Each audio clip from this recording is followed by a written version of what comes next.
Unexpected signs that each of the 16 personalities is attracted to you. There are certain things from each personality type that you can expect like all the time. But a lot of times each personality type will do stuff that's out of character for them. That's a little bit awkward. Because they're trying to show off for you. They're trying to impress you because they're attracted to you. At least I think that's why. A bit later in the video, I'm gonna go into the nuts and bolts of why this happens. So make sure you stay tuned and watch. Knock, knock. Who are you? I'm you in this segment sponsored by Athletic Greens. Why are you in your pajamas? I just woke up because drinking AG1 is the first thing I do every morning. That's actually true. What's AG1? You say it like we all know what that means. Here, I'll show you. Let's have an AG1 minute. Ugh.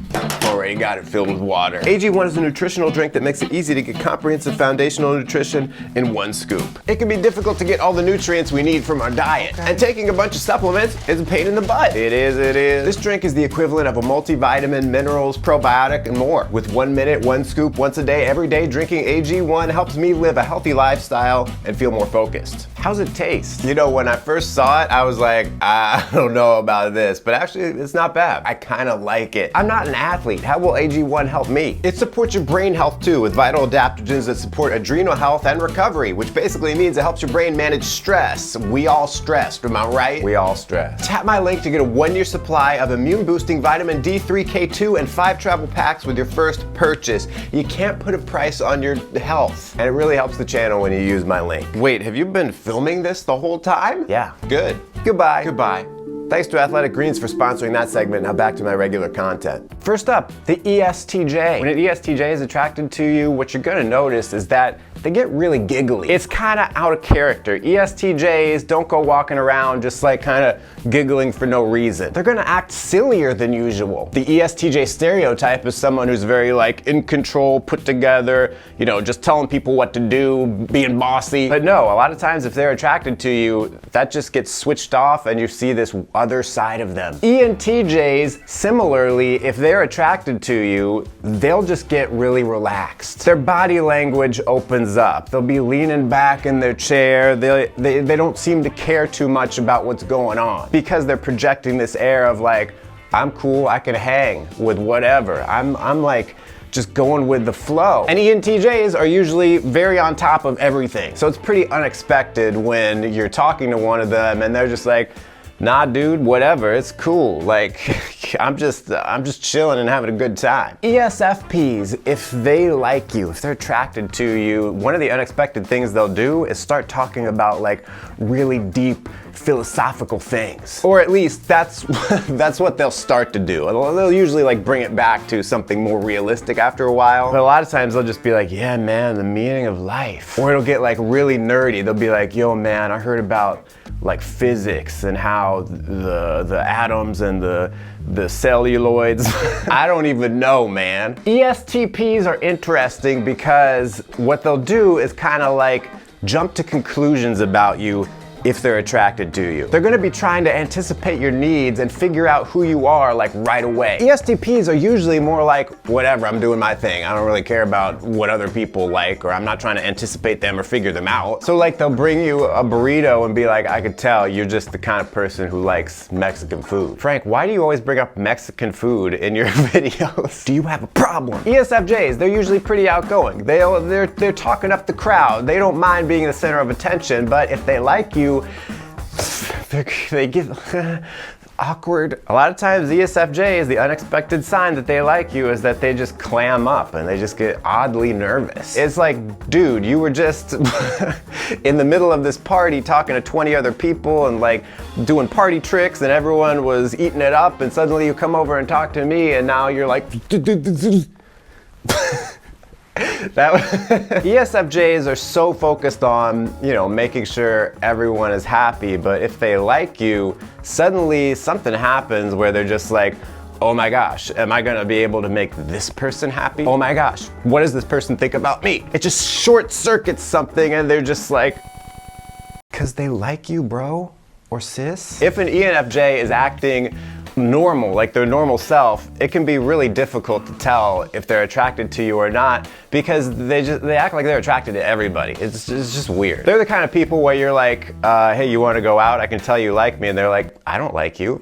I was just like hugging you and talking to you for hours and whatever, because that's what I do with everybody. I was just making out with you.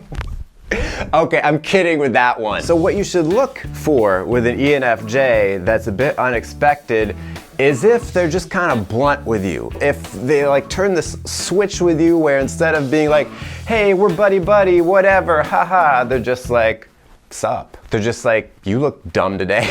Okay, they won't say that. But you'll see the friendliness level just like drops when they're around someone they like. The ISTJ, they, you know, they're usually pretty steady. And when they like you, they'll start to make fun of you. Now, not in a way where it's like malicious, like, oh man, you so fat, you so dumb, you saw a thing of orange juice that said concentrate, so you just stared at it. Good-natured teasing. But the thing is, that's not how ISTJs usually work in their day-to-day life. They're not just popping off jokes randomly. So it's gonna seem awkward, and it's probably gonna seem like they're actually just trying to make you feel bad. ISFJs, the unexpected sign that they are attracted to you is that they'll start like nitpicking things you say. Because usually ISFJs are like, whatever, live and let live. They're thinking about it when you say something that they disagree with, but they'll usually just be like, whatever. But if they like you, ironically, they're gonna use this as an opportunity when you say something that they disagree with, or maybe they don't even disagree with it. They're just like, well, I need to say something. Rather than be like, I agree with that. They'll be like, actually, it isn't clear to me that you're correct. Actually, let's have this discussion about those things you said, and let's, oh, this is fun. We'll have a little bit of a debate here. If you try to say like, oh,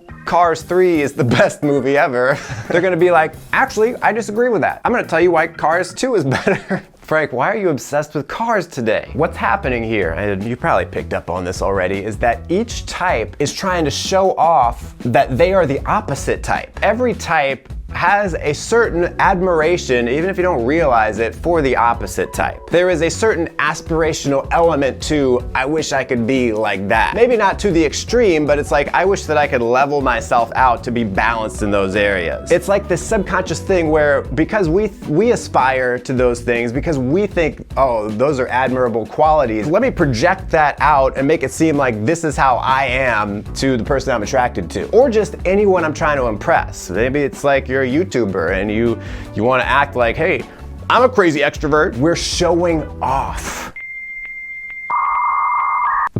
For example, INFJs have a certain aspiration to become like ESTPs in certain ways. INFJs want to be able to say, hey, I live in the moment and I do my own thing that I think is logical and works for me, rather than worrying so much about how people feel. So if you go back through this list and look at each one, you can see what the opposite type does naturally with no problem, and it would be more expected. For example, you go to the ESFP. The unexpected sign is they talk about deep stuff. And yes, that's not to say ESFPs aren't deep. They do have a deepness to them. They're just not used to like relying on that in their communications with other people. That's more of like an internal thing. But for the opposite type, an INTJ, they talk about like deep, nerdy stuff all the time. It's not awkward for them. It's like, that's what they do every single day to everyone they meet. Next up, we got the ENTPs. Now that I've given away my formula, try to guess what I'm gonna say about them. The ENTP's unexpected, awkward thing that they will do when they are attracted to you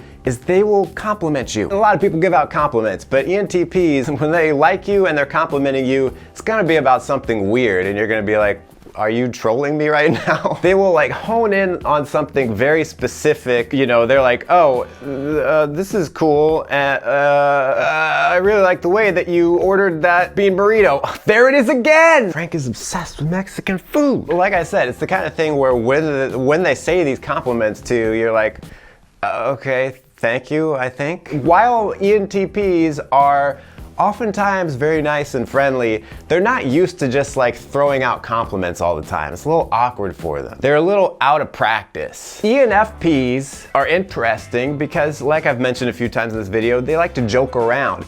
So when they like you, the unexpected sign of this, that they're attracted to you, is that they'll try to teach you something. And it'll usually be something that's like practical. Now, of course, this is a little bit weird because it's like they need the opportunity to be able to do this. So it really depends on the situation. Like, and ENFPs are very quick to pick up on an opportunity when they see it. So it could be whatever. Oh, here, let me teach you how to drive a stick shift car. Oh, here, let me teach you about the Carolingian dynasty. I have some factual stuff in the real world and I'm gonna teach it to you because it's gonna help you out somehow. And a lot of times when they're teaching it to you, it'll be like, yeah, this is great that I know this thing, because they're showing off. And sometimes they won't even like teach it to you right, or they'll like mess up and they'll be like, dang it. ISTPs, the unexpected thing that happens if they're attracted to you is that they'll suddenly be a lot more outgoing. ISTPs kind of they just like doing their own thing. So it's a little bit weird when suddenly like they're always hanging out with you and all your friends. Oh, here I am, Mr. Extrovert. This is me normally. They'll be like, hey guys, we're all having fun together, right? Yeah, this is really comfortable for me. I mean, first of all, the practical part of it is they're just trying to be around you more, but the other side of it is they're trying to show you, hey, look at me. I can hang with the crowd. Yeah, this is cool. Why are we still here? INTPs are similar, because INTPs usually, they're just kind of quiet. They keep to themselves. But the unexpected thing when they're attracted to you is that suddenly they're gonna ask you a bunch of questions. INTPs don't normally ask a bunch of questions, or if they do, it's because they're specifically trying to learn things that they are interested in, like kind of for the sake of learning. But these kind of questions are going to be like more personal questions, and they're gonna be about like the stuff you like and how you feel about things. And it's gonna be really awkward because they're probably gonna be like too personal or too direct. They'll be like, how is your diet going? Do you feel okay? It's awkward. ISFPs, when they are attracted to you, the unexpected thing is that they will just act so cool that they act disinterested. Now look, this doesn't mean that they will ignore you. They might even start talking to you more. They might engage you in conversation, but they're gonna try to avoid acting like they care about you. Because ISFPs are driven by how they feel. Like they don't mind wearing their emotions on their sleeve. But the thing is, when they're attracted to you, they get a little weird and they're like, okay, shutting that off. They'll be like, okay, buddy, tell me about, you know, what you're doing with your life. Feelings? I don't have any of those. That's like an ISFP trying to show off. And if they're attracted to you, they're gonna act like they don't have any feelings for you, but they secretly do.